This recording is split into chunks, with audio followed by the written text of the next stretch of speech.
कि 2 दिसंबर 2023 दिन रहेगा शनिवार। सूर्योदय का समय रहेगा प्रातः काल के समय, जो कि 6:56 पर रहेगा। आज के विक्रम संवत 2080 रहेगा। सूर्यास्त का समय रहेगा संध्या काल के समय, जो कि 5:23 पर रहेगा। आज के मास अमांत रहेंगे, जो कि मार्गशीर्ष महीना है। आज का पक्ष रहेगा जो कि कृष्ण पक्ष। आज की तिथि रहेगी जो कि पंचमी 5:16 तक रहेगा। आज के सभी शुभ समय एवं शुभ मुहूर्त अभिजीत मुहूर्त का समय रहेगा, जो कि प्रातः काल 11:49 से प्रारंभ होगा, समाप्त होगा दोपहर में 12:31 पर। कहा जाता है कोई भी शुभ बड़ा कार्य यदि अभिजीत मुहूर्त के दौरान किया जाए तो कहीं ना कहीं वह अवश्य सफल होता है, क्योंकि अभिजीत मुहूर्त भगवान श्री हरि को अत्यंत प्रिय है।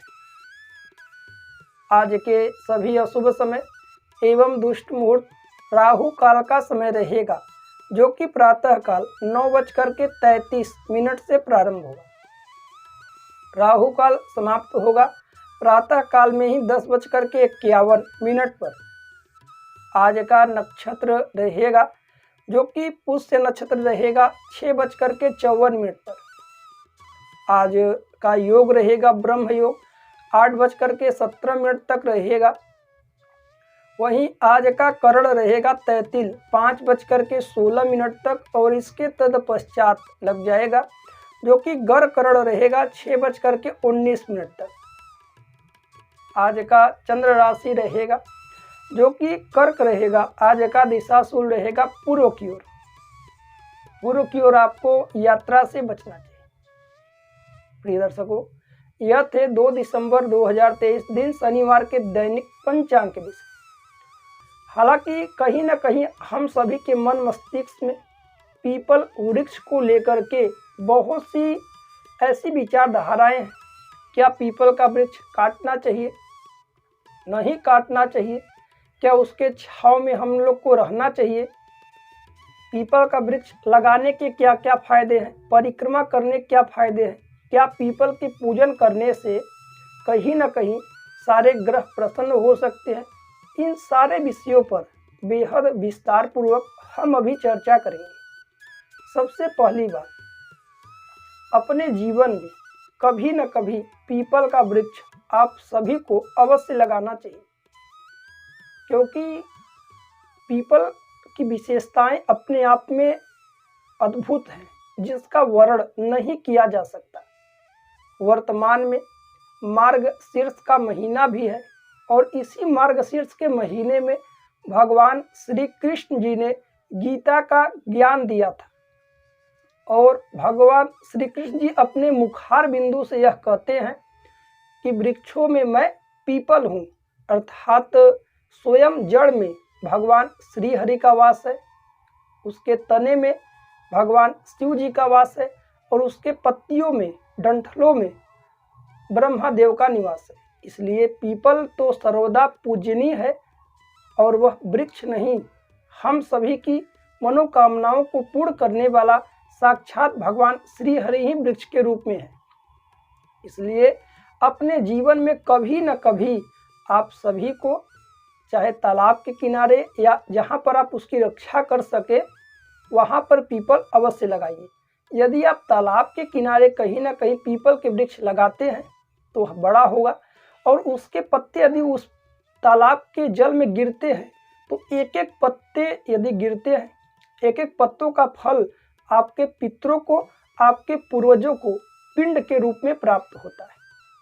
यदि कोई भी पंछी या कोई भी चिड़िया उस पीपल के वृक्ष पर बैठ करके कोई भी फल इत्यादि खाए तो ब्राह्मण को भोजन कराने की इतना कहीं ना कहीं लाभ प्राप्त होता है। साथ ही साथ पीपल की आपको कम से कम 7 या 11 या फिर आप अपने इच्छानुसार इतना परिक्रमा करिए, उसका अनंत गुना फल है।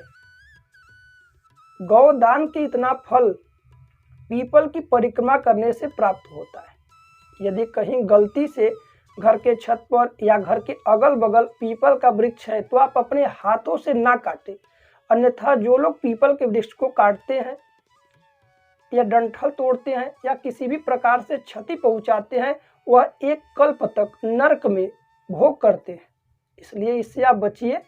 यदि आपके घर के छत पर या कहीं पर है तो उसकी विधि है, ब्राह्मण द्वारा बुला करके पूजन करा करके छेदन विधि के द्वारा वहां से निकाल करके कहीं और पर स्थापित करें, परंतु किसी भी प्रकार से पीपल के पेड़ को क्षति पहुंचाना यह आपके लिए लाभकारी नहीं है। वही साथ ही साथ प्रतिदिन यदि स्नान करके कोई व्यक्ति पीपल को स्पर्श करे, प्रणाम करे, वहाँ की मिट्टी रज मस्तक पर लगाए तो उसका भी अनंत गुना फल है। पीपल का दर्शन करने से भी विशेष महिमा है। किसी की कुंडली में 7.5 शनि, ढैया या कोई भी ग्रह विपरीत है तो आपको एक तांबे का या पीतल का जो भी लोटा हो वह लेकर के कच्चे दूध, थोड़े से गंगा जल, शुद्ध जल, काले तिल, खड़े चावल, गुड़ इत्यादि डाल करके नियमित रूप से पीपल के जड़ में उसी जल का सिंचन किया जाए तो कहीं ना कहीं आपके 9 ग्रह अनुकूल रहेंगे और अच्छी प्रशस्ति में आपको परिणाम देंगे। साथ ही साथ पीपल के वृक्ष के नीचे बैठ करके उसके मूल के पास, जड़ के पास या उसके छांव में कोई भी जप, अनुष्ठान, होम, तर्पण इत्यादि किया जाए तो उसका लाख गुना कहीं ना कहीं फल प्राप्त होता है। इसलिए पीपल की महिमा अपने आप में अद्भुत है। के वृक्ष के नीचे यदि कोई भी वस्तु विशेष का दान किया जाए तो वह कभी भी अक्षय नहीं होता। उस दान का लाभ कई कल्पों तक हम सभी को प्राप्त होता है। यदि कोई भी ब्राह्मण, गौ इत्यादि पीपल के नीचे बैठ करके हवा इत्यादि लेते हैं, बैठते हैं, तो जिन व्यक्ति ने वह पीपल का वृक्ष लगाया है उसके पूर्वजों को भी कहीं ना कहीं लाभ प्राप्त होता है।